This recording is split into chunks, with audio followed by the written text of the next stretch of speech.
This is how you close all tabs with just a few button clicks on iPhone. As you can see, currently I have 4 tabs. If you want to get to this place so you can see these tabs, all you have to do is you open Safari.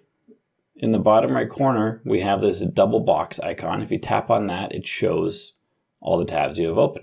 You can also have private tabs. If you want to see more about private tabs, I'll link to a tutorial for that in the card up above, including locking it with Face ID.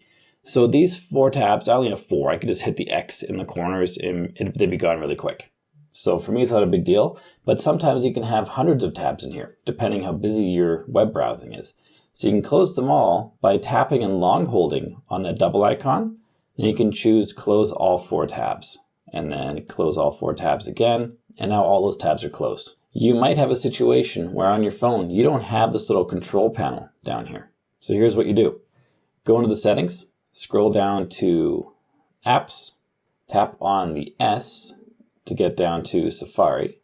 Tap on Safari, and you're going to want to choose either bottom or top. If you don't have that menu bar, you're on the compact option, and that looks like this. Let's just open a random tab. So it looks like this. You can tap on these 3 dots, and you get the all tabs. You can't long press and hold on it though. That's the double tab icon there. You can't press and hold, so you can't get the quick button to delete them all or to remove them all.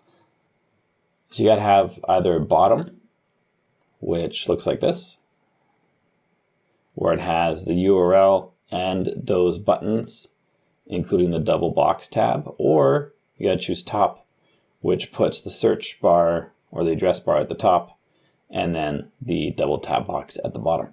So you gotta make sure you're on one of those to even get that button so you can close all tabs. You can also not worry about managing your tabs with this option here. I have mine set to close all tabs after 1 week. You can have it after 1 day or 1 month, or you do it manually, which is what we just did.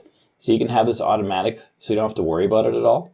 And maybe that's the best option for you, or maybe you want to do it manually. If you got value from this video, make sure you like and subscribe to let me know. Then check out this video on your screen right now, which shows you how to empty the trash on your iPhone so you get more space. You probably have never done it before, so check out that video and I'll see you there.